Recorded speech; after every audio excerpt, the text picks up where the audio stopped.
کہانی کا عنوان بوڑھی درخت کا سایہ۔ ایک چھوٹے سے قصبے میں ایک بزرگ شخص حاجی بشیر رہتے تھے۔ ان کی عمر 70 برس سے اوپر تھی، مگر دل میں آج بھی نرمی، سکون اور دعا تھی۔ وہ محلے کے ایک پرانے درخت کے نیچے ہر شام بیٹھتی، جہاں کبھی گاؤں کی نوجوان ان سے بات کرنے آتی تھی۔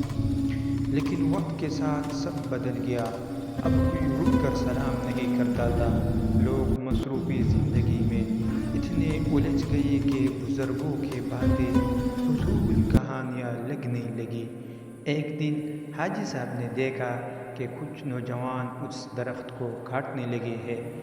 انہوں نے نرمی سے کہا، بیٹا بیٹا، یہ درخت تو تمہارے بچپن کے چھاؤ ہے، اسے مت کاٹو، اسے مت کاٹو، اسے مت کاٹو، یہ تمہیں یادوں کی خوشبو دیتا ہے۔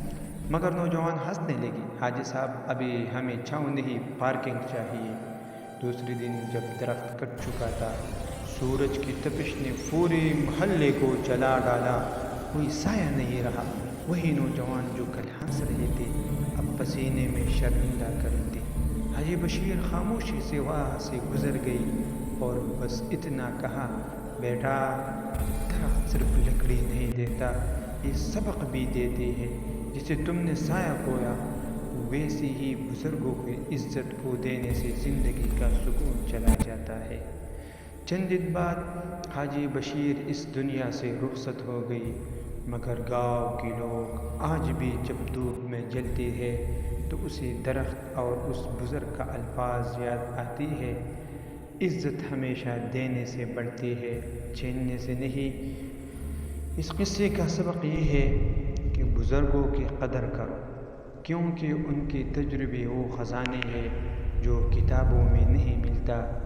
جب وہ چلے جاتے ہیں تب ہمیں احساس ہوتا ہے کہ ہم نے کیا کھو دیا۔